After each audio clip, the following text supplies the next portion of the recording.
Hey there, all you head cats, cool kittens, you guys and dolls, you diesel-powered disciples of cool, live from the Houdini room. It's Comixstravaganza, live, brought to you by BigDaddyCoolShows.com, GraphicPolicy.com, Comic City Conventions and the Cosplay Collective, and of course, the Unlockable characters.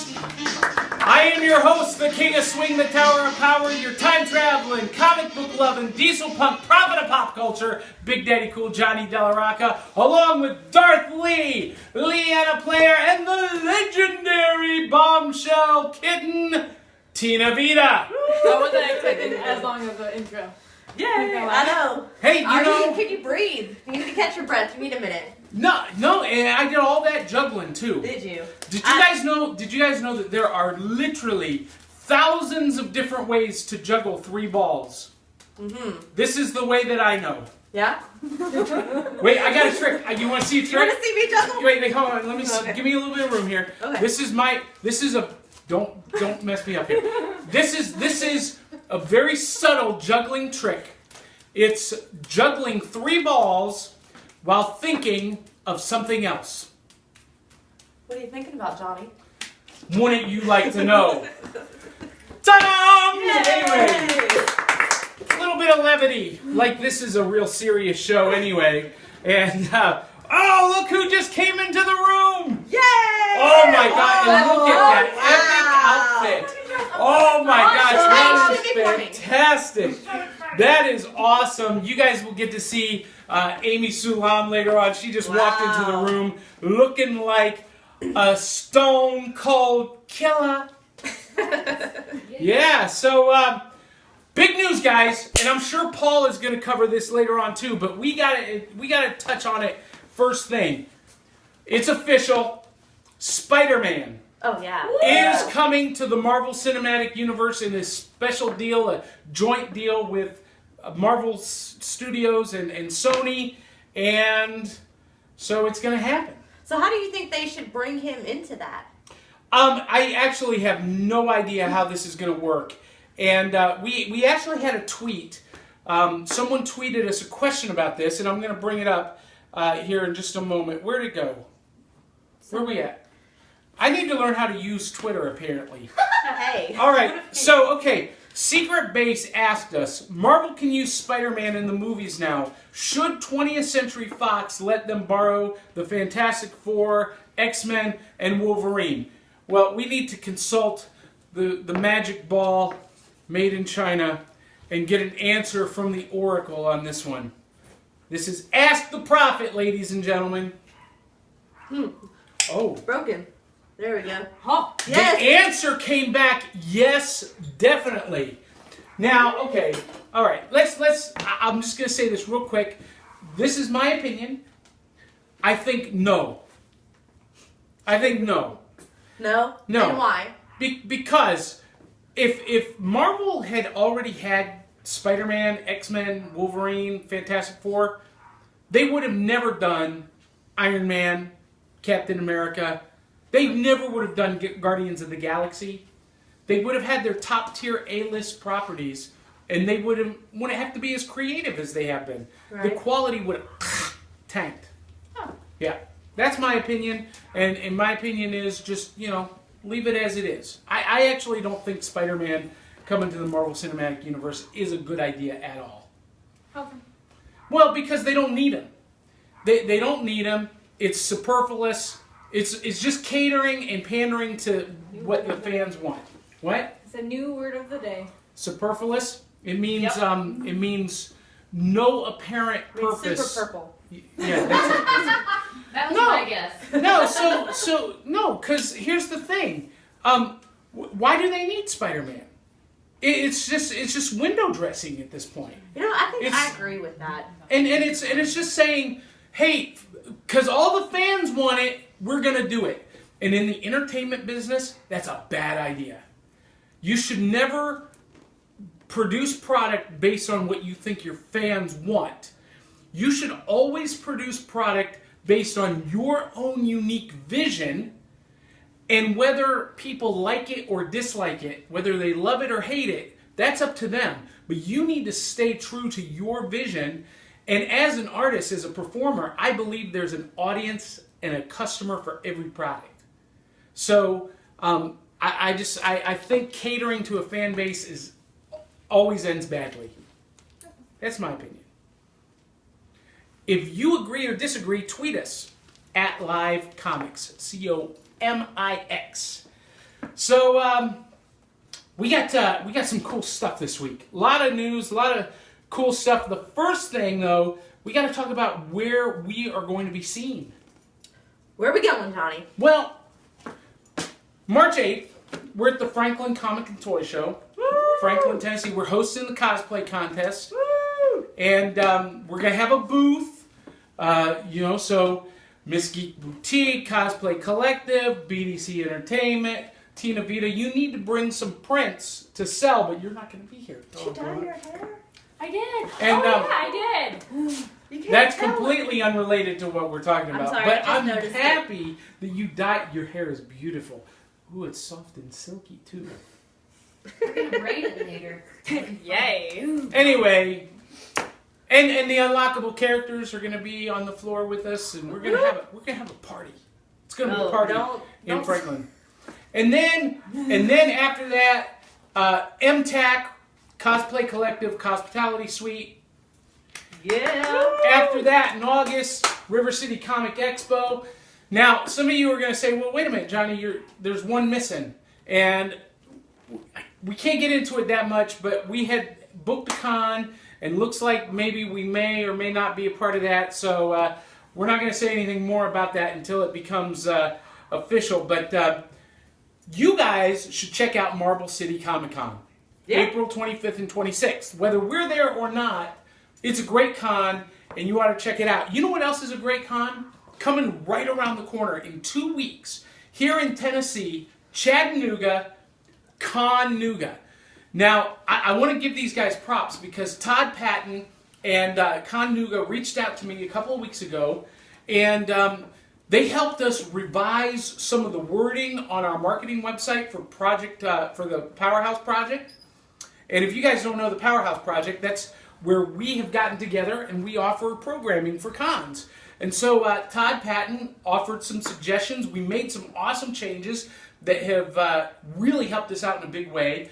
And Con-Nooga, he's the chairman, and it's a great little con. It really is. And I've actually performed there twice over the past several years. I don't even remember what years, but performed there with the Sirens of the South and the Subterranean Circus, and did some burlesque, and it was awesome. Burlesque? Yeah, I was gonna say I want to see Johnny do burlesque. Yeah. No, actually, Ava Dahl cut my heart out in a Dexter clean room. Ooh. Yeah, that was the act. Yeah. So anyway, Con-Nooga. It is February the 27th, 28th, and 29th, I believe. So it's right around the corner in Chattanooga, Tennessee. You guys should really check it out. And if you're in the area, go. It's a fun little con. It's not one of these big giant cons where you get lost, and it's a smaller con, so it feels like family. Right. And they do a great job. So check them out, Con-Nooga. And again, tip of the hat. Thank you, Todd Patton, for your help. We really appreciate it. You're an awesome guy. All right, so it's time for hot picks. Whoop, whoop, whoop, whoop. Yeah. So, okay, today. I want to see you dance again, Johnny. Come on. Did that come out today? Boom! Oh. This is my hot pick of the week. This is, as far as I'm concerned, this is the only comic book on shelves this week. Darth I know Vader, where I'm going tomorrow. number 1. Now, you guys... Yeah, no, Wow. So look at this. This is what they do. They do the long time ago in a galaxy far, far away. That is wonderful. And then you can hear it. You can hear. Dun, Dun dun dun dun dun dun dun dun dun ba ba da. And then on the next page, you get the crawl. So you really feel the movie feeling, right? So you guys know I'm a big Darth Vader fan. I love Darth Vader, and he for years I've made the case that Darth Vader is either a hero or a villain, depending on your point of view. And quite frankly, I think that he is a hero of the Imperial Republic. Technically. Yeah, you can see that, right? Well, and Dark Horse, with their previous Darth Vader series, have, look at that. Yeah, that's pretty awesome. That's pretty awesome. So, that's a good one, too. Yeah, you can't have this one, but you can. Well, if I buy one, I'm not going to cut it up. There's some great artwork in this. Yes. Well, especially the cover. The cover is awesome. Yeah, the cover is I fantastic. would love to put that on the plaque. And it is Marvel. It is Marvel. Now, the previous series from Dark Horse, as I was saying before I was interrupted, did a lot to promote the idea that Darth Vader was the hero of the Empire. And I hope that Marvel continues that tradition. We'll have to wait and see. But regardless of whether they do or don't, this time it's canon. This is the official story, just like the new Star Wars series, just like the upcoming Princess Leia series. When does that come out? I think next week.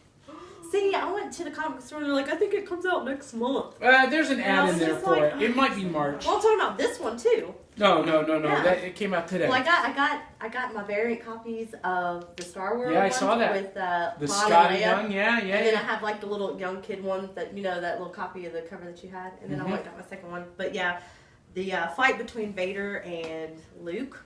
Yeah. That was pretty funny, wasn't it? That was pretty pitiful. Yeah, Luke was the luckiest son of a gun in the galaxy in that one. Yeah. So anyway, Darth Vader #1 on shelves this week. Check it out. Now, I got to bring attention to this. I don't know if you guys have ever seen... That reminds me, I need to bring your DVD back. Sky Captain and the World of Tomorrow. This is the Blu-ray. I picked it up out of the screen. I picked it up at Target for $5.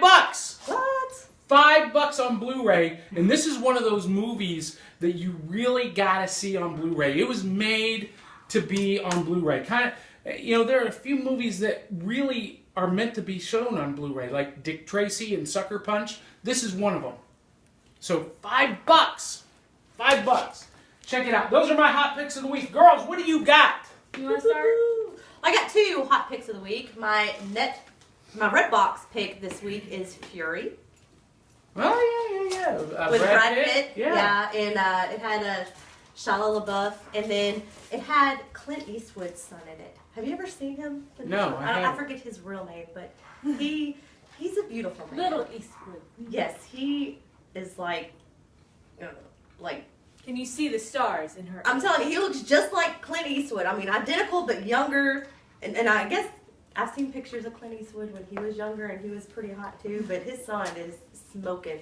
Anyway, pick it up. It's a good movie. Yeah. Go ahead, punk. Really, really, really, really, really good movie. If you like war movies, which I do, had a very Saving Private Ryan type feel to it. So it was really good, worth renting. Second pick of the week is Walking Dead. Oh, yeah, you were into that spoiler show. alert. And by the way, we can have comments from the congregation as Leanna is laying down her sermon on us tonight. Tyrese dies. And everybody's sad about it, and I'm just like, finally. Wait, didn't they just introduce him like a season ago? No, he's been in since the 3rd season. He came in towards the 3rd season. Isn't this just the 5th? Yeah, the because of the 5th? he was. This is the middle of the 5th. But yeah, he came in during the second half of the 3rd season when they kind of introduced Woodbury. So, but he's this big old guy. I mean, I've seen him kick a lot of ass, but like the last season, he's just kind of turned into like a big whimpering baby to me. Yeah, he's turned into Judith's mom. Pretty much. And it's just like, he reminds me of the dude off the Green Mile. The big dude that kind of... Michael Clark Duncan. Yes, that kind of, who really we lost sensitive last year. Yeah. I will have to say that episode, I was calling out a lot of what was going to happen before it happened. Yeah. And so I was like, okay, well, I was expecting more of a twist, I guess. Mm-hmm. And so one of my buddies said that, yeah, I think they're going to kill off Tyrese in this season. I was like, why would you say that? And then shortly after, I was like, oh, you jinxed him. But here's the one thing I can say is that I thought he would go out in a bigger bang. Yeah. Like, I thought it would be him doing something to save the baby or the group or something like that, not just standing there looking at a wall of pictures and boom. So that was kind of disappointing. And the ghost coming back, like, I can totally see Tyrese sitting there like, I see dead people. I see dead people. Because they had all the characters that had died in, like, the past season or two? Yep. Like, they're, like, talking to him. And the crazy little girls. That was weird. It's better now. It's better now. Do it. Rick also went through that. Remember? When The he crazy. was in the prison. Seeing phone Lori. call. Yeah, Hello. phone call. Yeah. This is Zombie. Yeah. Anyway, so that's my pick of the week. I can't wait till next week because we'll probably be dead like the next couple episodes because they came out with a bang. So of course there's going to be a few dead episodes after that. But I was satisfied with it. Were you satisfied? When he got bit, I was like, yeah, yeah, this is exciting. And my mom's like, no, why would they do that? I'm like, it's television, Mom. It's supposed to make you feel something. And that's what they did. Well, that's what I liked about the episode was that they played it so well. Yeah. The cinematography in it was well done. The storyline was well done. I mean, even the flashbacks and the ghosts and everything. Right. Ladies and gentlemen, Nancy Arch behind the camera. Yay! What I don't get is all the chopped up bodies. Why were they cutting? They just had torsos. Like, We'll find that out. really? Because I thought that was just kind of weird. You know, why have Yeah. people, That's- at the end where they went to the back and there's all those, Nice Zombies chipper topic caught up for a and then- family show. they backed the car into that truck and all these bodies fell out. I was like, it's just like, they're still alive. Yeah, I hope so. Last thing on that, I will like how they didn't just say, yep, he died. Instead, they have, like, them stopped. The scene where they drive and pulled him out. Yeah, that's what made me sad. That Him was actually sweet. dying, that's what got me. Tina, what's up in your world, Alright. baby doll? So, I got one hot pick. Apparently, the New York Journal has stated that Netflix will be making a live series of The Legend of Zelda. And so they're in the early stages of it, though. So they're still looking for... anyways, they're still looking for writers and whatnot. But I'm really excited to see if we can get some true fans to write it up and see how they produce it. I gotta say, I'm not a real fan because I thought Zelda was the dude. Earlier. Yeah, she didn't know Zelda was the princess. Nope. I'll tell you what, hands down for me, the best video game ever made in the history of video games was the original Nintendo Legend of Zelda 2: The Adventures of Link. Awesome game. I did hate Me too. Yeah. lots. Love it. Are Love you it. laughing because Do you you- agree or disagree? No, it's renowned as one of the worst. No, it was series. epic. It was epic. It took me 6 months to beat that game. And my dad, holy crap, he hated my guts for playing it. Because it was on all the time. Because, back in the day, you couldn't save a game. Right. Oh, you had to play it straight through. If you died, you had to start from the very beginning.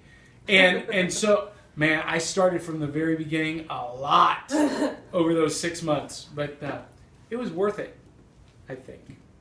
I Anyway. couldn't do that. So, hey, we just heard Paul's voice behind the camera. Mm-hmm. You know what that means? Yeah. It's time for the Nerdy News with Paul and Amy. Give it up, guys! Oh my god, I'm gonna introduce her today. Yeah, look at this. Look at how epic she is. No, Oh, I look my like heart is beating I look really, like really. a girl this week. Ugh, girls.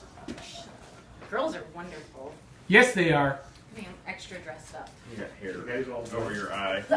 Anyways, so yeah, nerdy news. First, I want to address Johnny's complaint about I knew this was Spider-Man Spider-Man entering the world of Marvel and everything like that, he's going off the impression that it's just a fan service.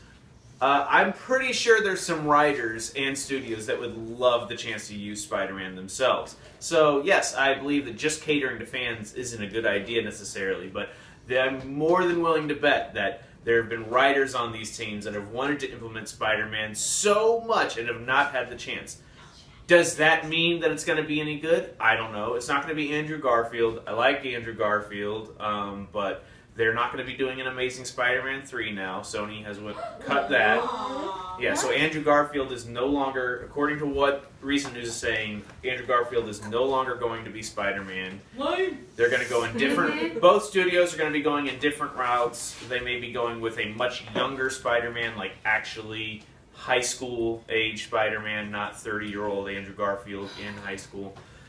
So they may even go with the Miles Morales Spider-Man. I'm not sure, but I'm excited about it. I love Spider-Man. He's my favorite. So we'll see how it goes there. In other news, in the comics front, they just recently announced the new roster for the Suicide Squad, which looks pretty cool. We've got Parasite, Black Hood, Poison Ivy, Reverse Flash, Cheetah, and a Talon Assassin from the Court of Owls. It seems more like it's an anti-Justice League group. Like Cheetah's Wonder Woman's arch nemesis, and you got Reverse Flash, and then you've got Poison Ivy. Like, it seems very, and Parasite for Superman, like it's very anti-Justice League. So Harley Quinn is not going to be back in there. So I'm interested to see what's going to go on with that. I don't read comic books, but I'll be finding out all this information through other venues. Like, pretty much my comic book knowledge comes from just reading news reports and following the never-ending rabbit hole that is Wikipedia while I should be working. Yeah, my outfit's an homage to Poison Ivy. That's my... I really like her. I don't... How is your Batman all Batman-y? Because this amazing, beautifully beat for the gods face over Batman. Beat for the gods? You mean like meant to chase him off Mount Olympus? Is that... No, because I think Poison Ivy is just, she's got Batman wrapped around her finger.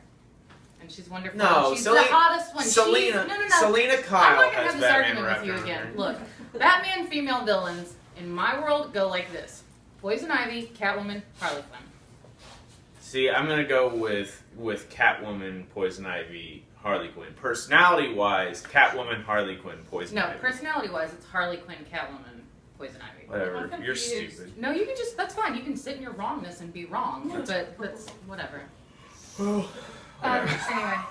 So, other news, also on the Legend of Zelda front, Majora's Mask is coming out Friday for the 3DS. That should be fun. The graphics are drastically improved. It looks really good. I never had a 64, so I didn't play a lot of the 64. I was a big Legend of Zelda Link to the Past for Super Nintendo. That was my favorite, not Legend of Zelda 2, Adventures of Link, because that was an awful game. And everybody agrees that it's an awful game, and it's a bastard in the series of Legend of Zelda.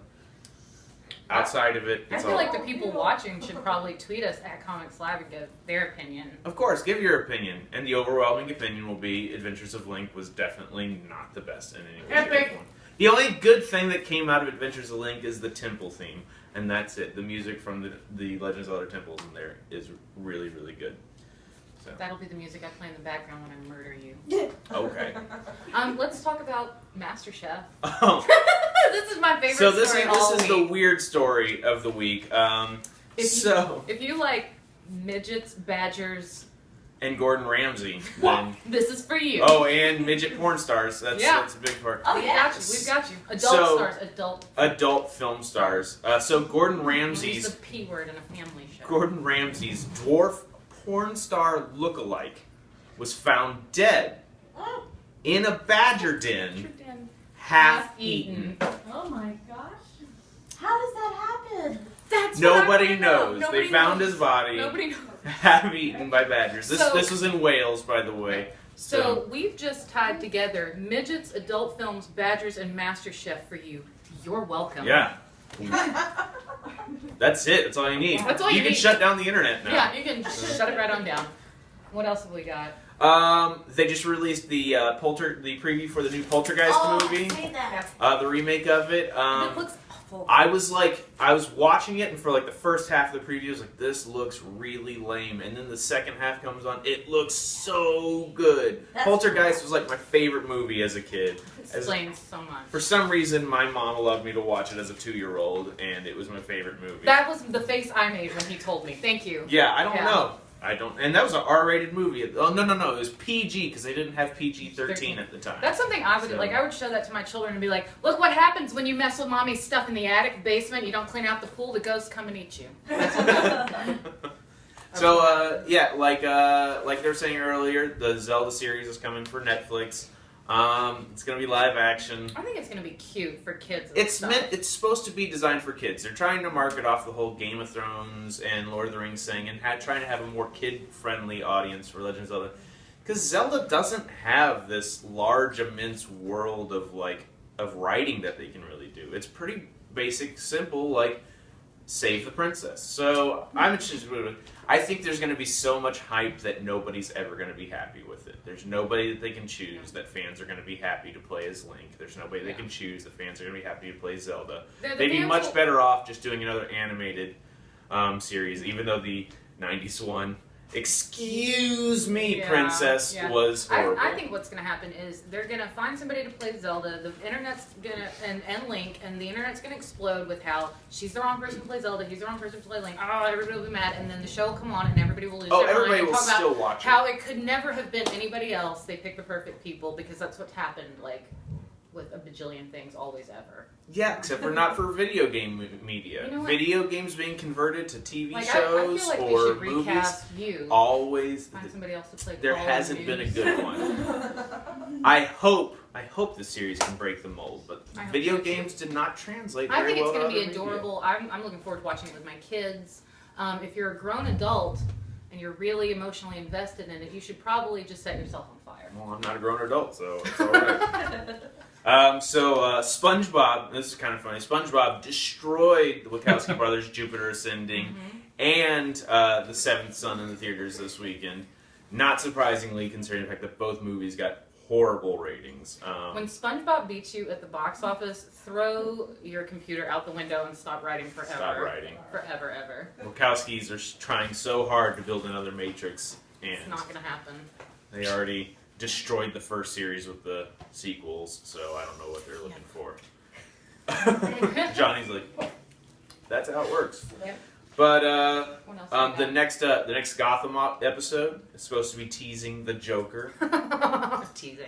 But yeah, by Gotham standards, teasing would be, hey, it's the Joker! Which, no way! No way, yeah. Like, so this guy's a Joker. What was the jokes joking, Joker? He works at a joke shop. John Stewart. Why so serious? Why so serious? I'm a comedian. That'd be great if he was like an open mic stand-up comic. It's like, do you want to know how I got these scars? Well, I thought that's kind of what they're doing. In the earlier episodes, they have a guy who does stand-up comedy, and I'm like, I'm wondering if they're going to make him the Joker, be the Joker, and if they do, I'll give you some props, Gotham, because you actually subtly did something there. You didn't do like the Lifetime movie approach of showing the villains, which has been kind of what they've done. They're like, we're going to elementary school this way down. In other sad news, Constantine will not be coming back for a second season. That bums me out a lot because it's one of the really, I think The Flash is good. Arrow's a pretty good series. Constantine, I think, is awesome. I think it's a great series. I think they've done a really good job at it. Even if you don't know anything about Hellblazer at all, it's a great show. And you don't have to know anything to watch it. They made it where you don't have to understand you don't have to know anything. You could watch it just you've got really subtle things for the real hardcore fans. Like you got the helmet of Naboo in there, and which I don't know the universe a whole lot, but I know enough about the DC universe to catch little glimpses of things. So I know that for even more in-depth fans, I'm sure they're getting some cool little. I hate that Gallivant is still a thing, and Constantine is leaving. Yeah. And I can't say enough how much I don't like Gallivant. And being somebody who is obsessed with Arthurian lore and things like that, come on, guys. I don't know. It hurts my feelings. We'll see how they do on coming Shakespeare back. can get thrown out a window. There is love. there is word, and I don't know if this is verified or not. I've seen multiple sources saying that there is no validity to this, but they're also saying that was it NBC? I can't remember if Constantine. Yeah, Constantine's NBC. They're saying that NBC may be giving up Constantine over to Sci-Fi Network, and maybe picking up on second season. I don't think that bodes well. Constantine's battling a Sharknado. Well, Sci-Fi gave us Battlestar Galactica and Stargate. And then they gave us And if you like Sharknado and Stargate, Jersey that's Shore great. Shark Attack and I didn't get into Battlestar Galactica, and I know I'm sorry. I'm sorry. That show was such a tease for me that I couldn't get through it. Every episode climactic ending would be like, oh my god, something amazing's gonna happen, and then the next episode would come and be like, never mind. Back to administrative duties on the ship. Like, yeah. I'm sure if you watch the whole series, it's wonderful, and I should probably devote the time to do it, but I can't. It's too much of a tease every time I watch that show. Sadly, Jon Stewart is set to be leaving The Daily Show by the end of the year. I think it's about time. Yeah, it's about time. He's been doing it for 17 years. I love him. I want him to stay on there forever. But I feel like, I mean, he's had John Oliver leave his show. He's had Steve Carell leave the show and move on. Wyatt He's Cenac. had what? Wyatt Cenac. Wyatt Cenac? I don't know Wyatt Cenac. He's the new big hipster thing that came from The Daily Show. Oh, I don't know what that one I'll is. just be over here being cool. You probably haven't heard of it. Stephen Colbert moved on and then moved on from there. Yeah, that's what I don't like is that Stephen Colbert left and now Jon Stewart's leaving. And I feel like for our generation, Jon Stewart leaving is a lot like when Johnny Carson left The Tonight Show. Like it's just it's like, oh, it's time, but it's sad that it's the end of an era. No, they won't find anybody to replace him. We'll see. I don't think so. I mean, when Jon Stewart came in, people really... was it Craig Kilborn, I think, was originally on there? And now people it's like really Craig liked Craig Kilborn, and then Jon Stewart came on, and they were like, bleh, and he was great. So, we'll see what they can do. I'm excited about that. I think a couple different things. Oh, yeah, Jennifer Lawrence and Chris Pratt are currently in talks to be starring opposites in an upcoming sci-fi romance movie called Passengers. That seems like a big fan service. Like, people love Jennifer Lawrence, people love Chris Pratt. Apparently, there's not a whole lot of details about the movie as of yet, but from what I can tell, it's about like a deep space ship, and Chris Pratt comes out of cryogenic sleep 10 years earlier than he was supposed to, and decides to wake up Jennifer Lawrence so he doesn't go crazy being 10 years in isolation. So that sounds kind of interesting. It sounds like less, I don't know if it's supposed to be comedic or if it's supposed to be dramatic romance, like, because that's heavy. Like, yeah, that's really heavy. Marriage. yeah, how much would you hate a person waking you up to just sit in a ship for 10 years with them? Yeah, like, exactly. Well, that's something an like, introvert could you would imagine? never do. I couldn't even imagine being stuck with you in a room for a week, much less 10 years. That's insane. Yeah, you'd be murdered within a day. Oh, I'd beat you to death with a I pipe would. wrench. No, you wouldn't have to. I'd shoot myself out an airman. So yeah. One more thing, Blizzard, we got Heroes of the Storm coming out. Blizzard's been doing lots of characters from all their different franchises, from StarCraft, Diablo, and Warcraft. They also just recently announced, and this one I got some amusement from, they're going to be announcing that the Lost Vikings will be in there too, which the Lost Vikings was a Super Nintendo game. It was Blizzard's only console game that they ever did, so it's kind of a cool little fan service that they're doing there. That's cool. On the MOBA front. Smite just recently released their patch for their Season 2, new conquest maps, rebalancing of the characters. I love Smite. I play it a lot. It's free. It's a really awesome game. If you haven't tried Smite and you're into computer gaming because you don't like consoles because you suck at life, you should try it. It's an amazing, amazing, amazing You can game. play it on Xbox too, so it's on consoles as well. She talks, but she doesn't know what she's talking about. I just It's know all right. that losers play on computers. You're like a puppet being voiced by an ephemeral idiot. I'm going to shove a hand. So that's it for the nerdy news for us, guys. Let's keep it going. For Johnny, brings I on. have one more thing. Oh, one more thing. Happy Valentine's Day, Claire. Oh. Amy, Paul, give it up for the Unlockable characters. Thank you, guys. All right. So, hey, before we bring everybody else up to say good, yes. Don't forget. I haven't forgotten. We're not there yet. making sure. We're not there yet, but remind me anyway. We a couple of weeks ago, we did a big drawing for some Batman graphic novels, Justice League graphic novels, and we notified all the winners by email, and not one single one of them has responded. So we decided to draw again. So I am pleased to announce the new winners of our Batman graphic novel giveaway.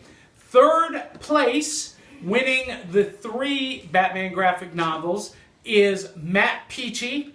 Matt, you commented, you shared, you liked the way, and so you are our third place winner. Our second place winner, winning the 4 JLA graphic novels, is Kurt Kanzler. Kurt, you signed up at MAC, and so you won the 4 graphic novels. And the winner of the 5 No Man's Land graphic novels is Crystal Gale Coffee. Crystal Gale Coffee. So I'm going to be in touch with you, let you know you won. You can shoot us your address. We'll ship those to you. Now, unlike some other shows out there, we actually have real product that we're giving away. And so I wanted to show you some of the stuff that's coming up for our next couple of giveaways. Courtesy of one of our sponsors, Comic Bento, we've got an entire bento box of graphic novels and comics. If you don't know Comic Bento, they do a mystery box, a bento box of comics to your mailbox every month. Guaranteed $50 worth of comics for less than 20 bucks. Right here we've got $120 worth of comics that we're going to be giving away in the next couple of weeks, courtesy of Comic Bento. And find out more about Comic Bento by clicking the link in the show notes and support them like they support us. That would be awesome. Courtesy of my pal John Wofford at the Diesel Powered Podcast, we've got the X-Men Extinction Agenda. And this was everything horrible about 90s comics. But those of you who loved horrible 90s comics are going to love that. There are some collectors out there who want that. And then the big prize that will be coming up is Batman, A Death in the Family. We've got the congregation, the church basement ladies over here playing with my balls, my juggling balls, that is, and basically being a distraction. Oh, wait, I got a joke. I got to tell this joke, all right? So, that means uninterrupted.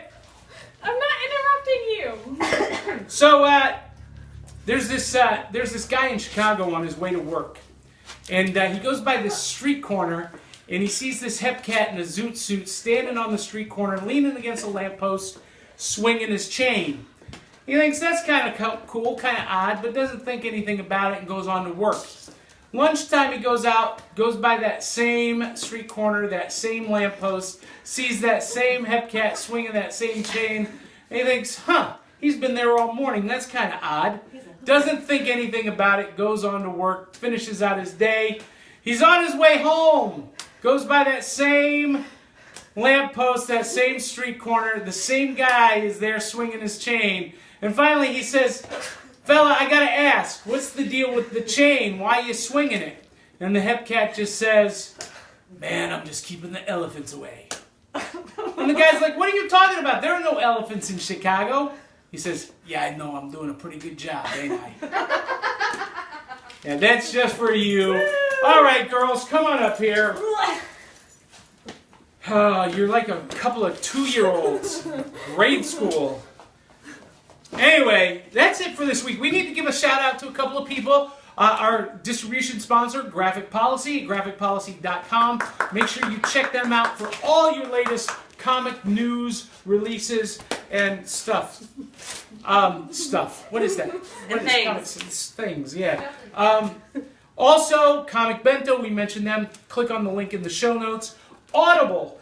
If you like audiobooks, and if you're listening to the audio version of this, we know that you do, you can get any one of over 100,000 audiobook titles free on us If you click the link in the show notes, go to Audible Trial, and you can pick any one of their 100,000 titles for free. And it's yours to keep in a lossless format. If you sign up, you can subscribe and get a free audiobook every month.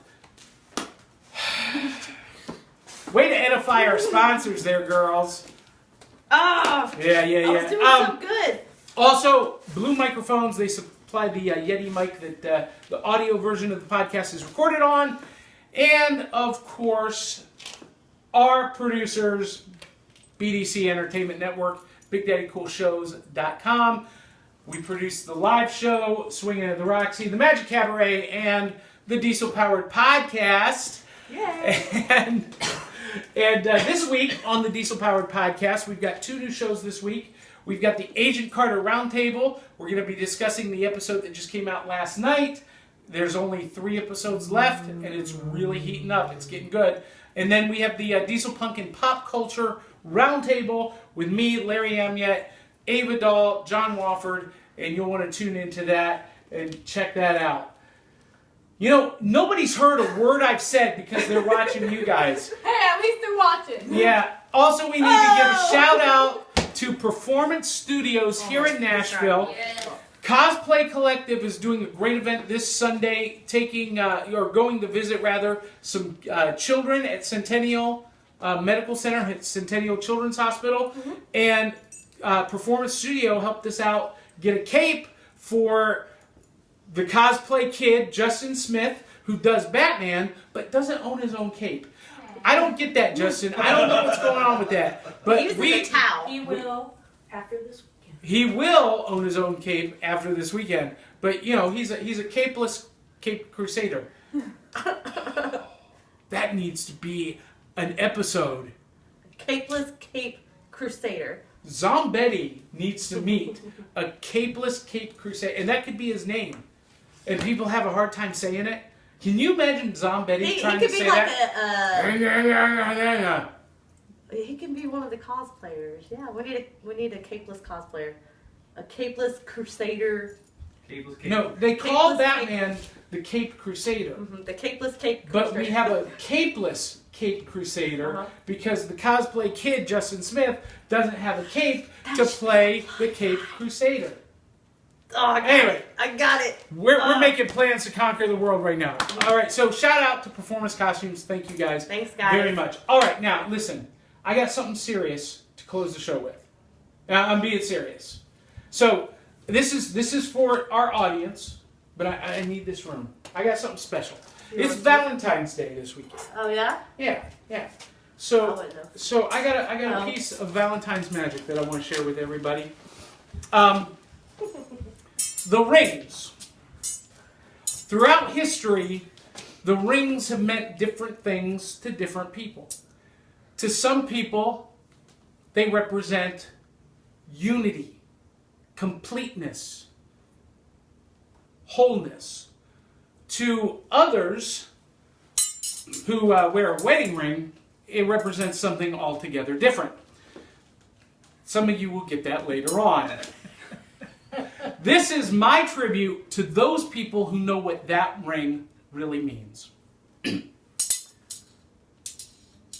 When I fall in love, it will be completely, or I'll never fall in love. In a restless world like this is, love is ended before it's begun.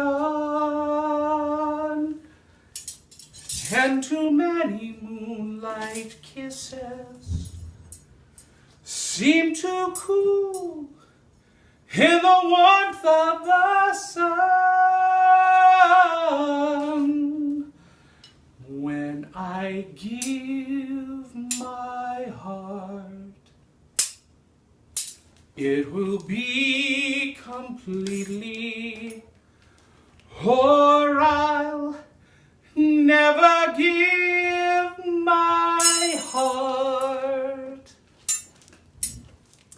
And the moment I can feel that you feel that way too is when I fall in love with you. Happy Valentine's Day, everybody. On behalf of Leanna Player, Tina Vita, Amy Sulam, Paul Voigt, Nancy Arch, and Dee Volpe, I'm Big Daddy Cool Johnny Della Rocca telling you to swing hard, swing often. We'll catch you on the flip side.